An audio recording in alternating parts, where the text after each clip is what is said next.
Long live the king, Marc Marquez, and the emotional revival of a legend. Once someone said that a good friend is enough to face any situation in life. And sometimes, as rare as it seems in the world of elite sport, that sentiment finds truth in reality. MotoGP, a place where every handshake hides a rivalry and every smile conceals tension, isn't known for friendship. Here, the stopwatch is cruel, the tarmac is unforgiving, and the glory is fleeting. But still, just sometimes, when the soul is heavy, when the mind is bruised, when a man has been stripped of all his certainties, he searches not for lap times or trophies, but for peace. Marc Marquez didn't just switch bikes, he changed his life. Yes, it's MotoGP, and here no one is your friend on the track. But when you're winning, when you're losing, when you've crashed more than you've smiled, and when you're mentally drained and physically broken, there are those select few who stand with you. People who want nothing but your peace. People who don't care if you finish first or last. People who just want you to smile again. That's what makes Marc's journey to Ducati in 2025 so special. It wasn't a calculated career move. It wasn't a numbers game. It was a human story. A man looking for rhythm. A man who'd tasted every flavor of glory, now searching for something that glory can't buy: freedom. And thankfully, Marc had his circle, the ones who held him up in silence, who listened when he didn't have words, who reminded him not who he was to the world, but who he was to himself. We've seen this kind of loyalty before. We saw it with Valentino Rossi, who didn't just race, but built empires of loyalty and love around himself, who still walks into the paddock with passion in his eyes and genuine care for his tribe. That kind of spirit doesn't retire. It lives on in others. And now we see that flame in Marc Marquez, a man reborn, surrounded not by million-dollar contracts, but by people who believed in his decision to leave behind the biggest offer ever made in MotoGP history. The 9-figure decision, choosing soul over salary. The burden of leaving Honda for Ducati wasn't just professional, it was personal. For over a decade, Honda wasn't just Marc's team, it was his identity. His name was stitched into their history. 6 Premier Class titles, dozens of unforgettable saves, moments when he did things no human should be able to do on 2 wheels. But that era came with scars. Physical scars from surgeries and crashes, mental scars from carrying a bike that was no longer competitive.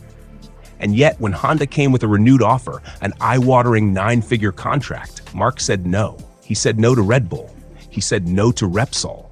He said no to comfort, no to familiarity, no to everything that once made him feel invincible. Why? Because something had changed. The money is important, he told Motorsport. For everybody, 98% of people, the money is important. Do I have enough? Yes. Do I want more? Yes. But that but was everything. But the most difficult thing were the relationships, he said. I need to be loyal with people who gave me my career. But it's my life. Before making the final call, Marc sat down with everyone. Honda, Red Bull, Repsol. Not in a boardroom, but at a dinner table in Barcelona. Not as a superstar, but as a man. They didn't talk about contracts. They talked about life. About letting go. About loyalty, and about chasing joy. They said, you are taking care of your mechanics, your family, your sponsors, but it's your career, it's your time. Those words stayed with him, and that was the moment Marc Marquez truly broke free. He left behind the richest contract ever offered in MotoGP. He walked away from the comfort of his empire. He bet on himself. He bet on joy. Gresini, where the smile returned. In 2024, Marc joined Gresini Racing on a year-old Ducati. It wasn't the fanciest ride, it wasn't the factory team, but it was freedom. And in freedom, Marc found fire. He won again. Not just races, but hearts. For the first time in years, he looked like Marc Marquez again. Not the corporate champion, but the wild genius who danced on the edge of disaster and made us all believe in the impossible. Gresini didn't just give him a bike, they gave him a family. A reason to enjoy MotoGP again. He found his rhythm, his peace, his identity. 2025, the return of the king.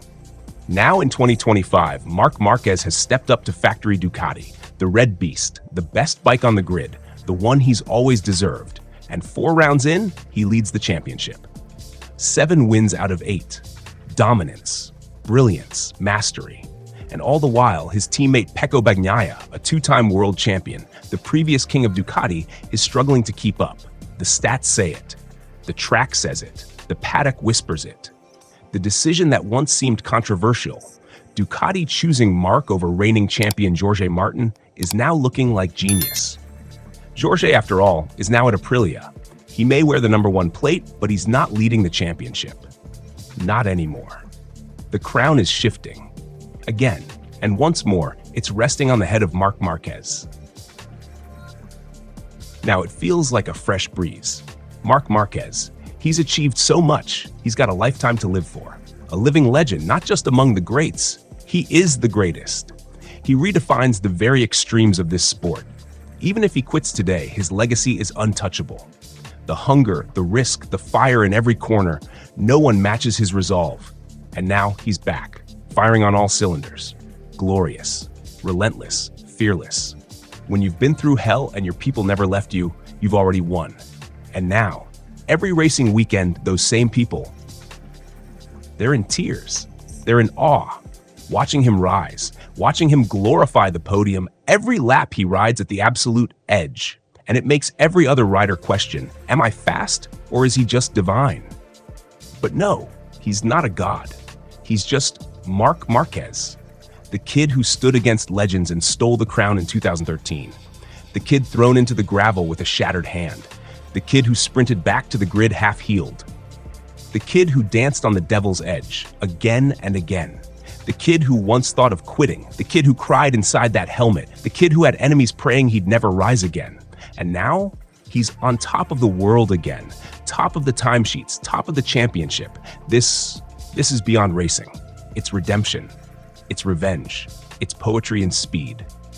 We may sound dramatic, but nobody can be him.